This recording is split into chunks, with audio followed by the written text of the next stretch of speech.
नमस्कार दोस्तों, स्वागत है एक बार फिर से नए वीडियो में आप सभी का। दोस्तों आज हम लोग इस सवाल को हल करेंगे। क्लास 10th का ये सवाल है और बोर्ड एग्ज़ाम में भी ऐसे सवाल 4 नंबर या फिर 6 नंबर के लिए पूछे जाते हैं। तो चलिए एक बार सवाल पढ़ लेते हैं, उसके बाद हल करते हैं। ये सवाल जो है बहुत ही आसान है। एक समतल जमीन पर खड़ी मीनार की छाया उस स्थिति में 30 मीटर अधिक हो जाती है जबकि सूर्य का उन्नतांश उन्नतांश का मतलब उन्नयन कोण होता है, जबकि सूर्य का उन्नतांश 60 अंश से घटकर 30 अंश हो जाता है।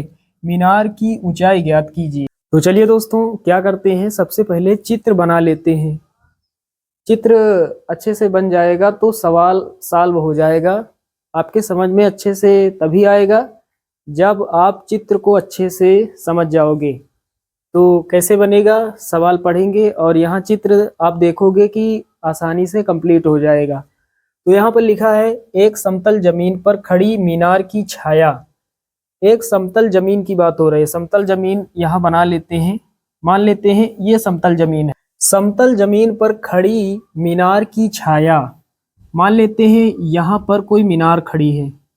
इस तरह से समतल जमीन पर खड़ी मीनार की छाया उस स्थिति में 30 मीटर अधिक हो जाती है जब सूर्य का उन्नयन कोण 60 अंश से घटकर 30 अंश हो जाता है। तो यहाँ पर जब सूर्य का उन्नयन कोण 60 अंश से घटकर 30 अंश हो जाता है तो उस स्थिति में मीनार की छाया 30 मीटर अधिक हो जाती है, 30 मीटर ज़्यादा हो जाती है। यहाँ समझ लेते हैं, मान लेते हैं यहाँ पर एक बिंदु है, इस बिंदु का नाम दे देते हैं डी, मीनार का नाम दे देते हैं ए बी। यहाँ एक बिंदु मान लेते हैं ए और यहाँ पर एक बिंदु बी।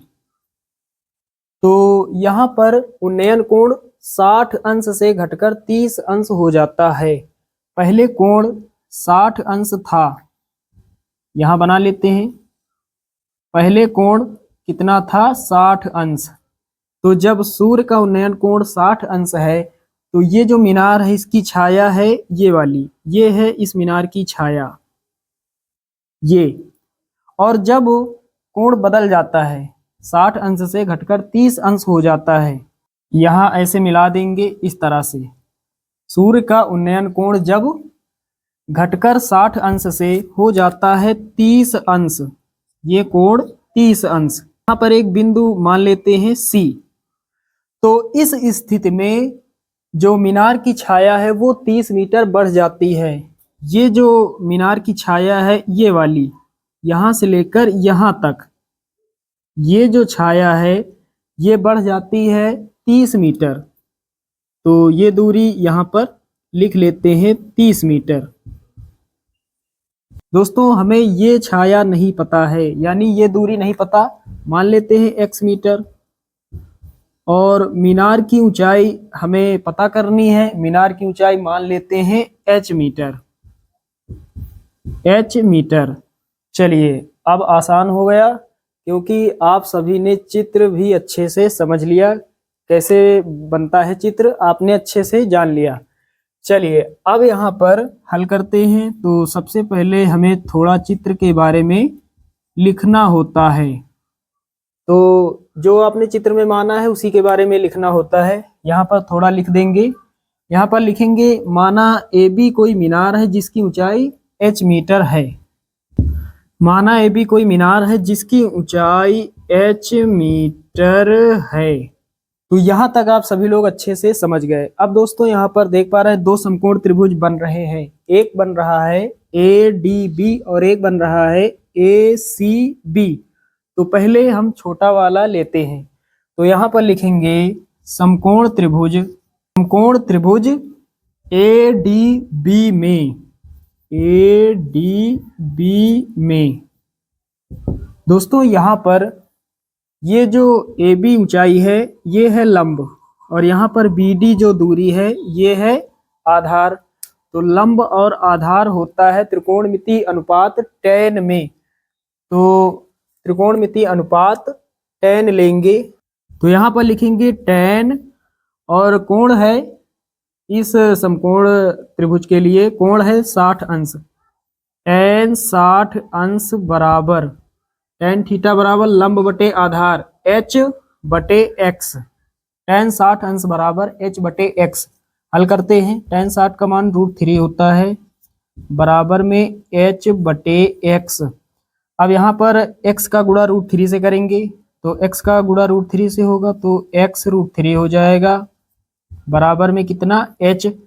यहाँ से x का मान निकाल लेते हैं।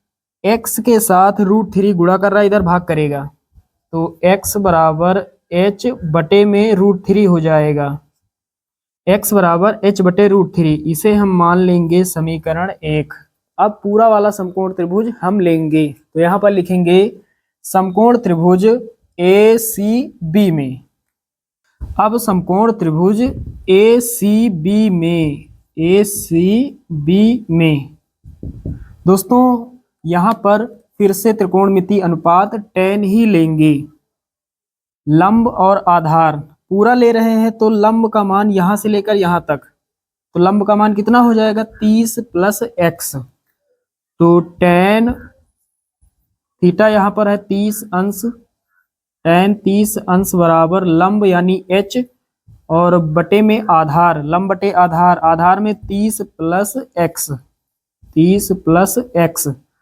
अब आगे हल करते हैं। tan 30 का मान 1/√3 बराबर में h बटे में 30 + x। अब आगे सॉल्व करते हैं। ये इधर भाग कर रहा है, इधर गुणा करेगा तो ऊपर हो जाएगा 30 + x और बटे में कितना हो जाएगा √3 और बराबर में कितना बचेगा, इधर बचेगा h। तो h बराबर कितना है 30 + x बटे √3। अब थोड़ा इसे सॉल्व कर लेते हैं आगे। √3 इधर भाग कर रहा है, इधर गुणा करेगा तो √3 का गुणा h से होगा, h √3 हो जाएगा।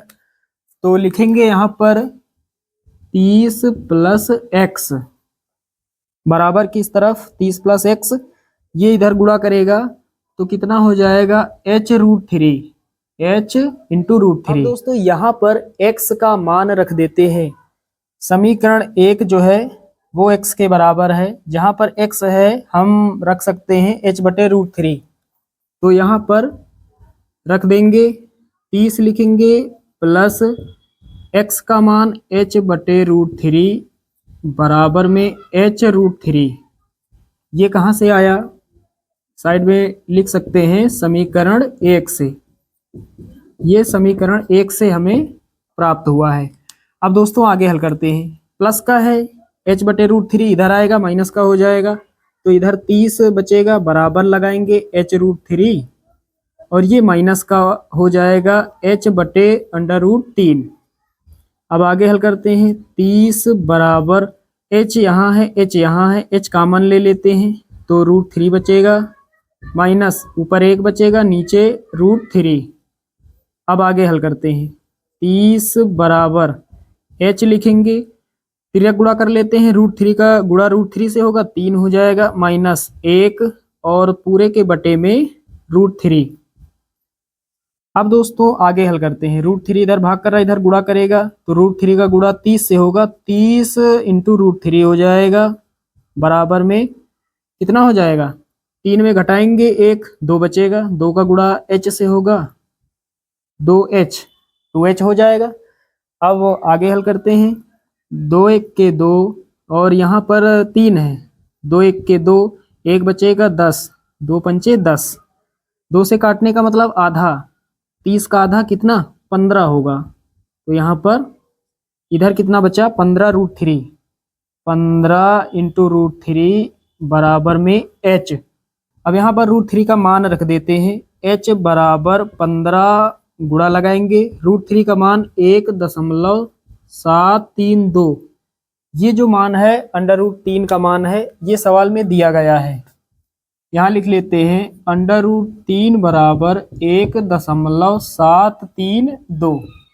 चलिए 15 का गुणा 1.732 से, तो 15 दूना 30 का 0 और हासिल कितना, हासिल 3, फिर 15 तियां 45 और 3 48, 48 का 8 हासिल कितना 4।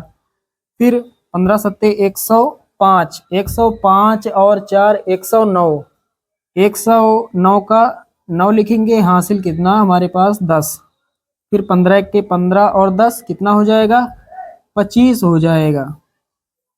दशमलव हमें लगाना है 1 2 3, 3 अंकों के बाद 1 2 3, यहाँ पर दशमलव लग जाएगा, लास्ट में 0 है छोड़ देंगे। तो हमारा फाइनल आंसर कितना हो जाएगा, यहाँ लिख लेते हैं h बराबर 25.98, 25.98 और बगल में लिखेंगे मीटर। तो मीनार की ऊंचाई कितनी हो जाएगी 25.98 मीटर, और यही हमारा फाइनल आंसर हो जाएगा। तो साथियों उम्मीद करता हूं कि ये सवाल आप सभी लोग अच्छे से समझ गए होंगे। चलिए दोस्तों मिलते हैं अगले वीडियो में, तब तक के लिए जय हिंद।